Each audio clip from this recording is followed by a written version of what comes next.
What's up, everybody?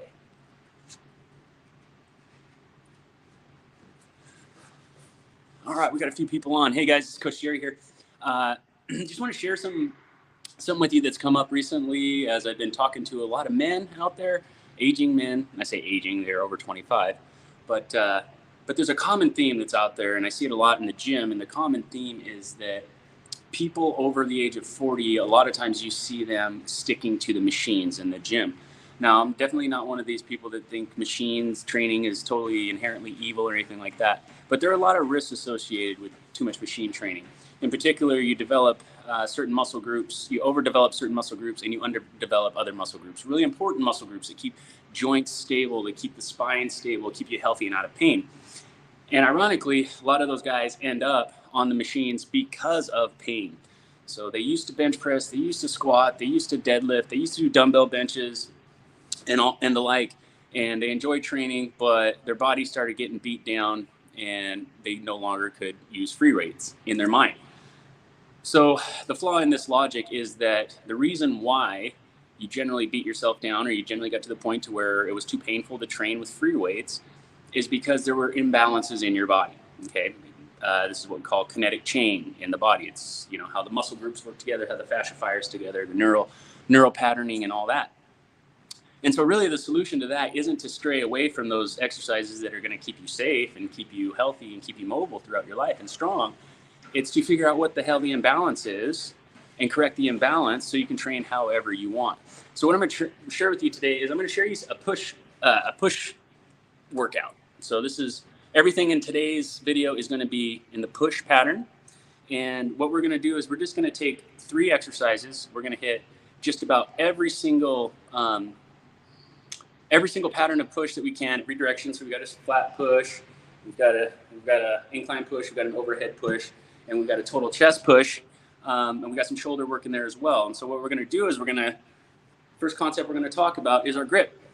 So kinetic integration, kinetic chain, grip, fingertips, all the way to the shoulder. And depending on what area of the body you're working, that kinetic chain can travel down here, it can travel here, it can go around the back of your body, but it's all connected. So we're going to do that. We're going to work it on grip. We're going to get a bunch of different grips so our shoulders can stay healthy. We don't get in this pattern too much bench press, too much overhead press, too much dumbbell stuff. All with this type of grip is going to lock our shoulders in this position and put us on the machines eventually. So we're going to look at grip. We're going to look at internal, external rotation of the shoulders, adduction, abduction of the shoulders.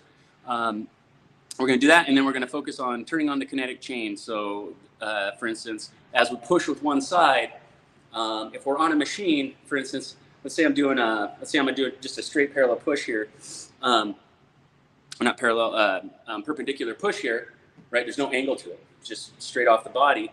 If I'm doing that push and I'm seated on a machine or even a bench, it doesn't integrate the body like it would if you were to do the push pattern in nature. So very rarely in nature, in our natural world, are we doing any kind of a push pattern that is just involving the upper body. So what we're going to do is we're going to integrate a couple push patterns with a couple different concepts with stabilization of the lower body. So we're going to go do some single leg variations, and we're also going to have a unstable base of support. So just by really not changing anything besides the exercise we're doing, we're taking a push that could be detrimental to the joints. It can overdevelop muscle groups that can cause imbalances and instability in the body. And with just the same amount of effort, maybe a little bit more mental effort, we're going to turn that pattern into one that's an integrative pattern and get you back on the free weights, get you back in your mobility training, strength training, whatever you want to do. So these are obviously made to strengthen the entire body. Now, if you're just looking for like bulbous shoulders, bulbous chest, really enhance your muscle bellies, these aren't the exercises that you're going to want to do.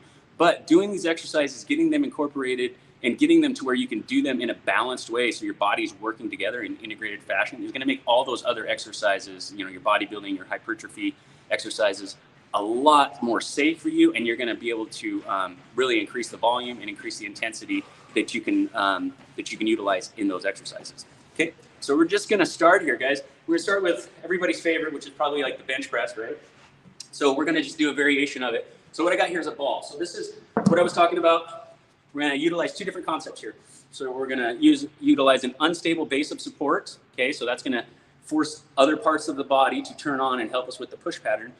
So we're gonna do that, but we're also gonna play with the angle of our body, and we're gonna play with the wrist position. So we've got all kinds of good things going on. And again, it doesn't take any more time than it would just to sit on a machine and do a press, or to get on the bench and try to push as hard as you possibly can. Another thing I forgot to mention is that a lot of times the reason why we get imbalanced, the reason why we get to the point where we're achy throughout the body, is because you just got so damn good at that exercise, okay? We get really good at bench, and then pretty soon it's like, you know, if we're doing like 70, 80% of our 1 rep max for our workout, well, the stronger you get, the bigger your 70 and 80% gets, and the stronger you get if you're just doing those isolation type moves, the stronger you get in those isolation patterns, the more imbalance you create. Right, so that's why it's really important to add these kinetic chain exercises in, integrative exercises in. So I've got a ball, base of support. We work on that, we do the grip, change position. Now, if you're doing this in a gym, I recommend just get a couple little dumbbells. That way it'll stay put and won't go rolling around all over the place. Sometimes getting on the ball with these weights, if the ball doesn't want to stay put, it can get a little tricky. Okay, so I'll keep those out of the way. This is how I enter the ball. Just sit on the ball, then I slide down until my head is on the ball and I'm flat. Oh, you can see. All right. It makes it tough when you're filming too, because that damn ball moves around.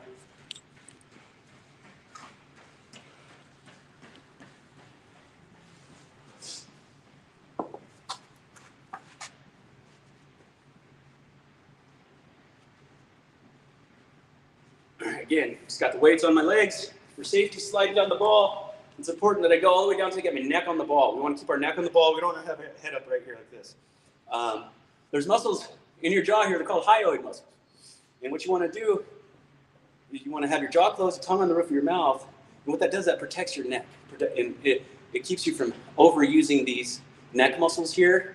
When these get too big and too pronounced and too dominant in the stabilization and posture of the neck, it creates imbalances in the neck, and we don't want to strain or herniate anything in there. Okay, so I'm here, head on the ball. Okay, and I just got a flat push here, so my body is up here like a reverse plank. I'm gonna do 2 presses. Keep my head on the ball. I'm just going to curve my back and slide down. Keep this weight stacked over my shoulder, and now it becomes an incline press. Go back to flat. I'm going to switch it to a fly. Back to vertical. Another fly.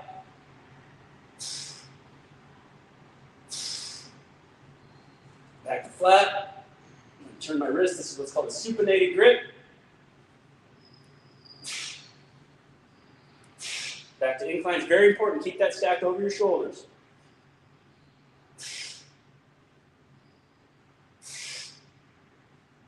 Then I'm going to safely drop the weights. Come up under the ball. There I am. The next progression up from there, if we're going to do that, we can do single arm.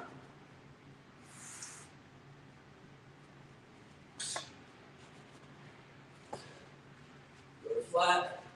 And as I push up here, what I can feel is I can feel my legs turn on, I can feel my glutes turn on, my feet turn on, everything turns on to stabilize this 125-pound weight.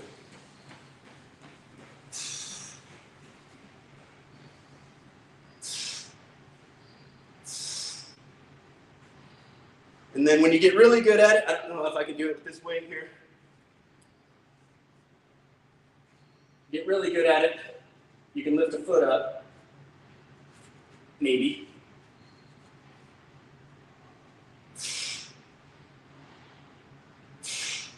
Now it's really going to matter if you lift the same side foot up or the opposite side foot up. So I just do there. I just do the opposite side foot up. I'll do same side foot up here.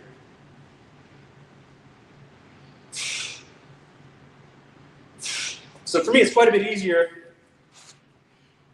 to stabilize with the opposite side leg is what we call contralateral. Okay.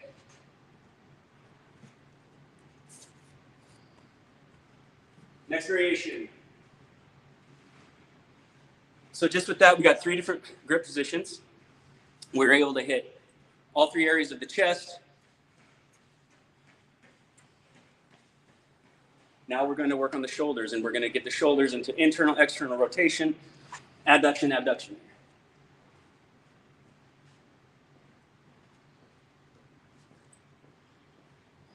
This little move is called a check press.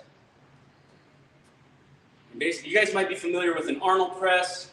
I think the Arnold press is like this. So this is very similar, but instead of having our hands facing us, we're going to have them straight out here like this. And we're going to attempt to close our elbows. So right now, body awareness.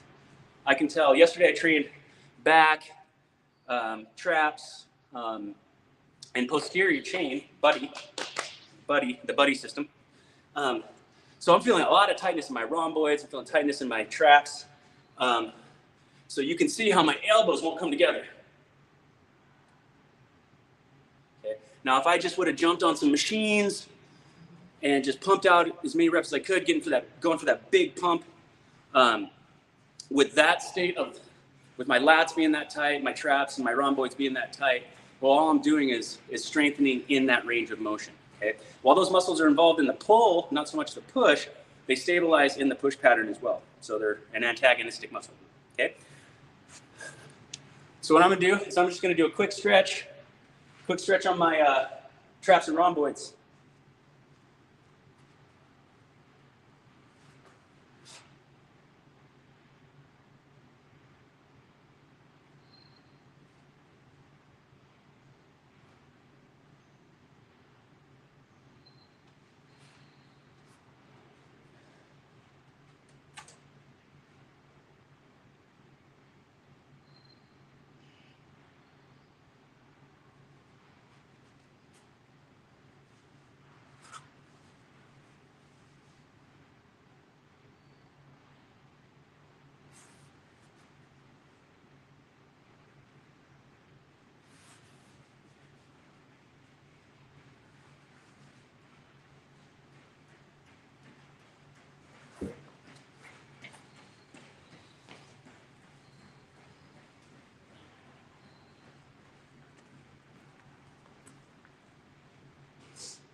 Let's see if that did anything.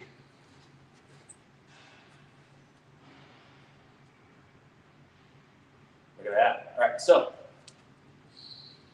bring my elbows together. I'm gonna press up, open, down.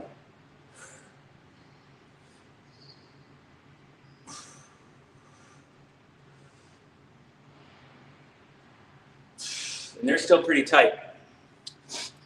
Another variation, go to the single arm. I want to keep my shoulders level, my pelvis level. You know, if I find I have to do a whole bunch of this stuff to complete the weight or complete the motion, I just got too much weight, okay? And I don't want to go clear down here. We don't want to, shoulders are very, very small surface area. So you get the ball and socket in the shoulder, and we start moving it all around. We create a lot more instability, okay? So I'm going to keep this 90-degree angle about right here along the scapular plane, plane along our scapula here.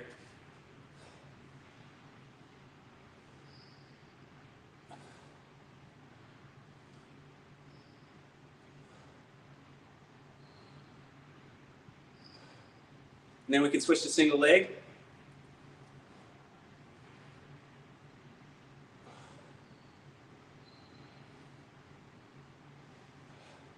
So that same side leg, so that's what we call ipsilateral. We're going to go to opposite side legs, contralateral support.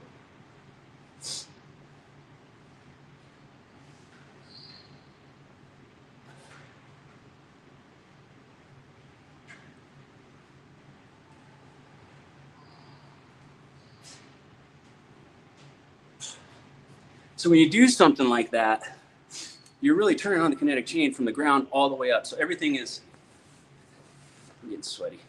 Everything is turning on from my feet all the way up through the head of my, tip of my, or base of my skull. And I'm really safely working all these pelvic stabilizers to keep my pelvis safe. The stronger your pelvic stabilizers, your inner unit core muscles, your pelvic floor. The more safe your pelvis is, and the more safe your pelvis is, the less your body's going to turn on its fascia network, which is what controls the tension of our muscles. The less it's going to turn that on and tighten up around like the knee joints, the hips, the ankles. Because really, what that if you've got this chronic tightness, it's just there's something that isn't quite integrated in the body. There might be a lot of stress and trauma in your background too. Yeah, when those muscles aren't turned on, it's like the body just uses what it can to protect the joints. But the first thing it's going to do is protect the pelvis. So you're having knee pain, you're having shoulder pain, you're having ankle pain, elbow pain, that type of stuff, because your body's protecting something else that's more important. Most likely your spine, your cervical spine, lumbar spine, and your spinal cord. Okay, so we've hit basically all three areas of the chest. We've hit the shoulder in multiple ranges of motion. So we've got a pretty darn good start on our push day. The last one I'm going to throw in here is just a crawl. This is part of the infant development process. If you have trouble integrating with these crawls, right, you need them. If you can't do a crawl, then you need to do crawls if you want to stay in the gym injury-free anyway. And if you don't, if you're tired of like saying, I'm old, so since I'm old, I can't do this and I can't do that. Like if you're tired of doing that, then you want to do this shit. But if you really want to just keep hanging on to those old excuses about what you can't do because of how old you are, well, then you don't want to do stuff like this. You just stay on the machines, take extra days off because you didn't recover, whatever, that's what you'll want to do. All right, so a couple different variations here.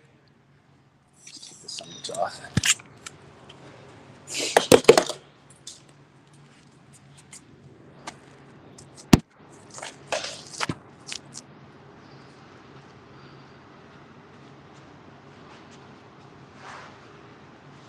Okay, first one we're gonna do is just a salamander crawl, okay? And this one is you got same side, leg and arm reaching out, you stay slithered on the ground, and you use them pull you along. It's like an army crawl, okay? And that is a push pattern. Actually, it's a pull pattern. That is a pull, but it is working your push muscles when we graduate up to the next variation of these.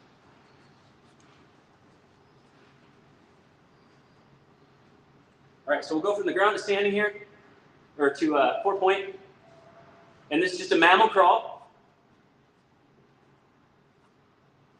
And you can do it with opposite arm and leg, or you can do it with same arm and leg. You can do forward or backwards. So that's opposite arm and leg. This is the same.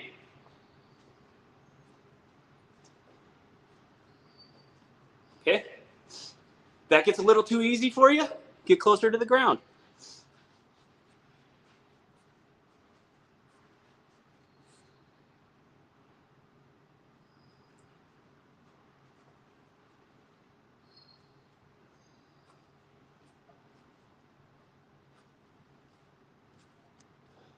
So that's working so many things, guys. It's working my shoulders. It's working my pecs. It's working my lats. It's working my serratus.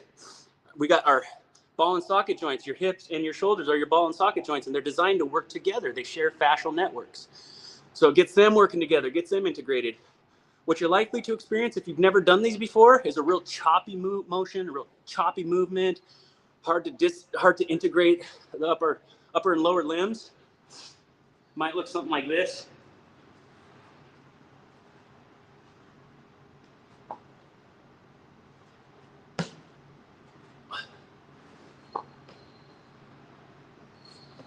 A lot of like hip sway and things like that.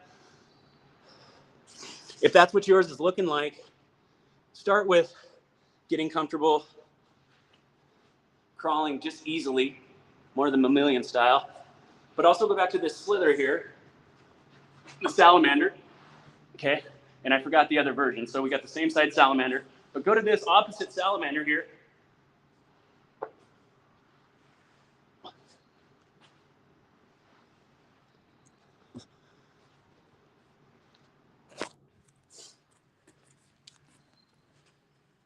And there you go. We've got integrated pushes. We got a perpendicular parallel or perpendicular push. We got overhead. We got upper chest. We got lower chest, and we got total body crawling. Now you can use this for a workout. You can use this for a corrective exercise phase, or this is great for priming for your workout. If you're going to use it to prime for your workout, be very mindful that you don't overdo it, because what you're doing there is, because you are integrating the body, you're probably using a whole bunch of muscles that haven't really been activated in a while, and a lot of those are your deep inner unit stabilizers, which that's a lot of syllables and words to say they're the muscles really close to the spine and really close to the joints, okay? So you're turning those on and you're fatiguing them, and then if you're going to fatigue those and then jump onto like a free weight bench press or a machine that you can really load up the weight on and really push it, you're going to feel good, you're going to feel loose, you're going to feel integrated. So you might want to push it a little extra hard, but just be mindful until you get used to how these exercises affect you as a primer exercise. So anyway, I just want to share that with you. I see it and hear about it so often. Guys that can't do what they want in the gym, gals that can't do what they want in the gym, and they've succumbed to this workout regimen that they don't really like, which is a whole bunch of machine training. And really, it's from what I've seen in my experience with clients and myself, it's really a backwards way to approach the problem. So you can bench press, you can deadlift, you can squat, you can do all that stuff for pretty much your whole damn life. And you just got to stay on top of the correctives and the mobility. All right. I'm on my phone, so I don't even know if I can see comments, but I'll check them later, guys, if I don't see them. Well, I appreciate you guys for tuning in, and I hope you found some value in that. And if this is something you're interested in, but you're still having a hard time finding the motivation to get going on something like this, to get started, we got January coming up. Obviously, that's a big impetus for people to get back on their health. But, you might be interested in my dad's group program that I got going on. We're going to be sharing all kinds of information like this. We're going to be providing group support. Everybody's going to get a personalized workout program. You're going to get a personalized nutrition guideline. And we're going to have challenges, fun challenges. And by the end of 4 months, you're going to have, half a dozen to 10 new habits safely and on your pace incorporated into your life. And then we'll spend a couple months just putting it in play, giving feedback, giving support, and crushing challenges. If you're interested in that, DM me, or you can leave a comment down below. But if not, just stick around, keep following, and I'll keep posting more stuff that I hope will help you. All right, peace, much love, and live well, guys.